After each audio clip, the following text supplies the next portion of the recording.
Hello, traders. Cousin Benny coming to you from theclosingprint.com, November 26, 2023. In this edition of your weekend video newsletter, we'll discuss the indices, all of which rallied for 4 weeks straight. We have 17 bullish indicators, 2 are neutral and 1 is bearish.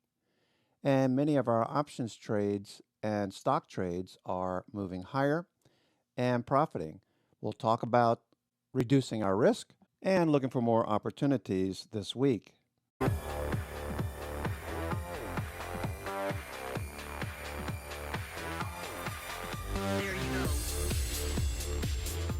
All of the indices moved higher for a fourth week, with the New York FANG index moving sideways on Wednesday and Friday. S&P 500 also shows relative strength, or strength of trend is persistent. Volume looks good. MACD a bit extended, and stochastics embedded like it was back in June and July when we ran up to new highs. We're very close to the July high at this point, and reducing risk as we approach that level. 4600 is the call wall and a major area of resistance. The Qs have the same area resistance overhead right at 390 up to 400. Volume has been good over the last few weeks.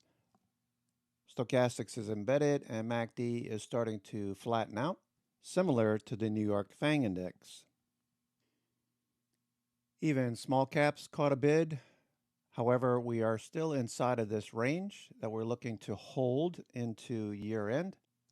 And the main reason why we took the Iron Condor, capturing some premium as this index moves sideways.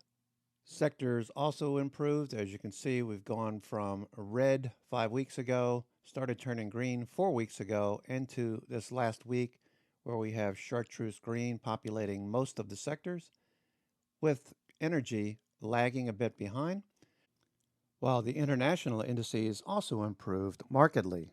Breadth is improving. We are a bit extended on the S&P 500 near the plus 30% level, but we could see some follow-through given the seasonality and time of year. The same can be said for NAMO and NIMO. You can see the NASDAQ with the black line rising pretty sharply, along with NASI, the summation index, full-on bullish, similar to what we saw back to start the year. The strength of this trend is pretty impressive, going into one of the seasonally strongest months of the year and a potential Santa Claus rally. This is the New York Stock Exchange, 2,700 stocks. NIMO is pointing higher, and NYSE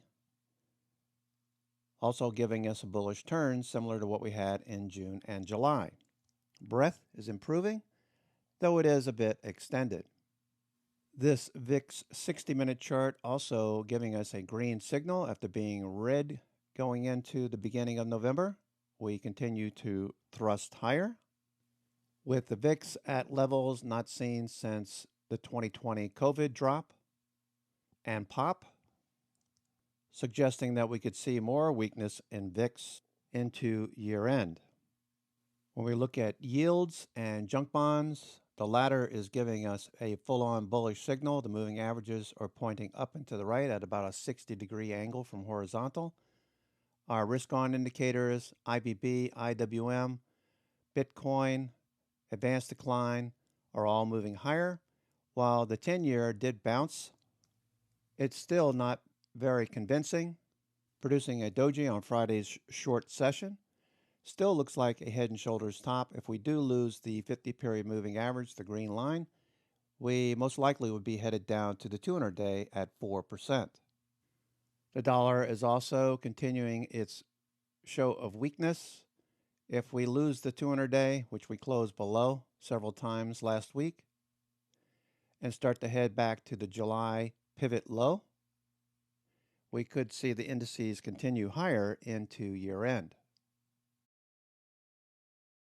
As previously mentioned, sectors are improving. This is biotechs, a risk on, risk off indicator, currently risk on as it moves through the 921-day and tested the 50-day on Friday. Real estate with a similar indication, looking forward to push through the 200-day and test these pivots over here. RSI is rising, showing strength of trend is improving.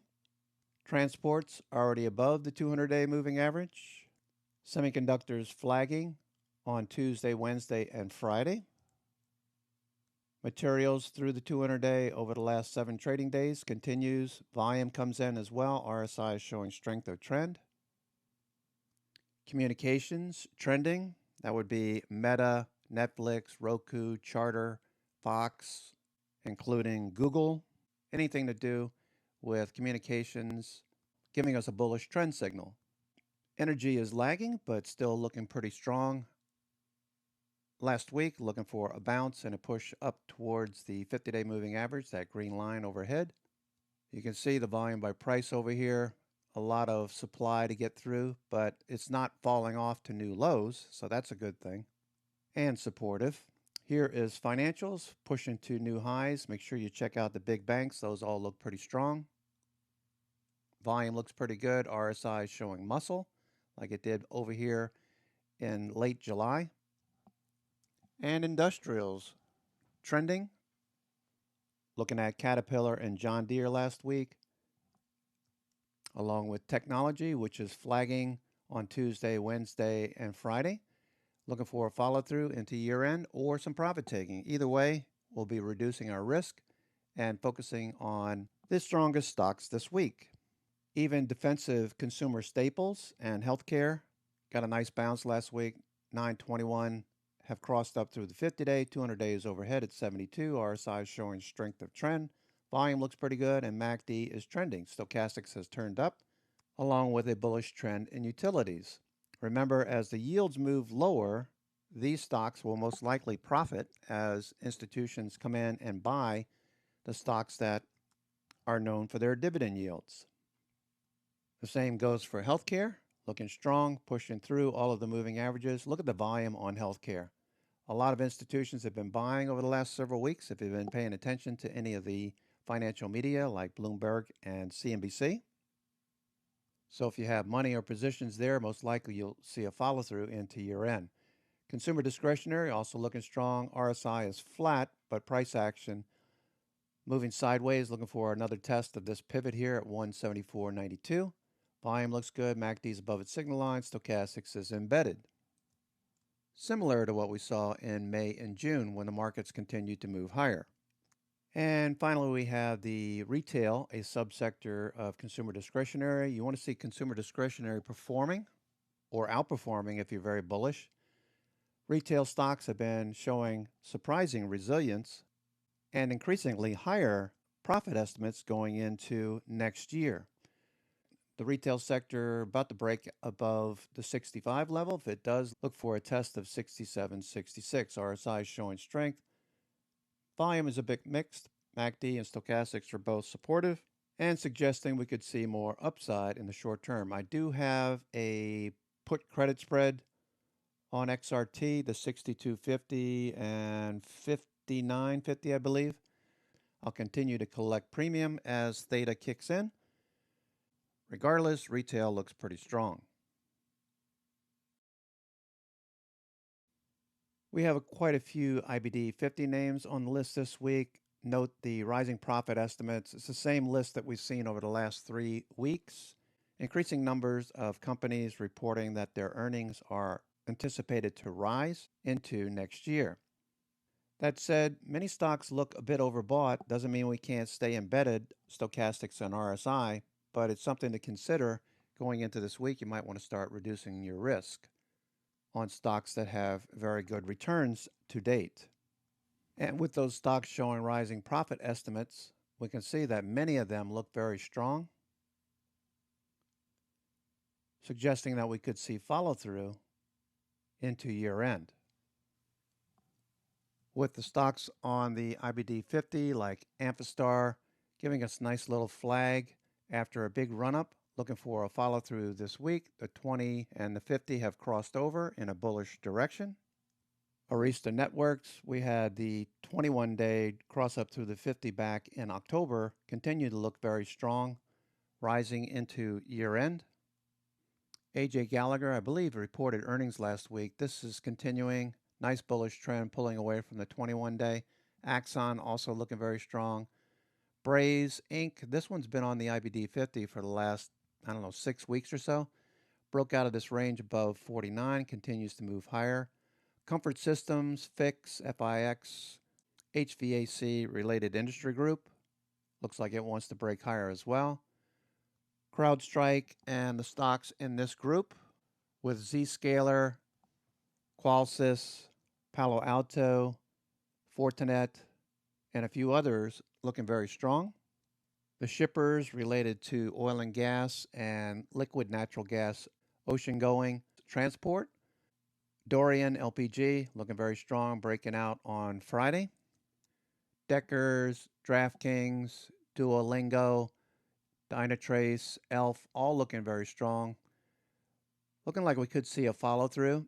We'd like to see how the markets start off on Monday before acting, but we do still see a lot of strength in many of these names. Mercado Libre, Melli, Microsoft flagging at highs. MongoDB looks like it might want to go as well. NVIDIA pulling back. Look for it to pull back to the 21-day or the 50-day. That might be a good entry. An area maybe we can sell some put credit spreads. Novo Nordisk and Lilly. Just keep an eye on those two with those obesity drugs. On holdings, looking strong. Pinduoduo, many of the Chinese names look very strong going into the week as well. Qualsys, another one of those security names, looking strong.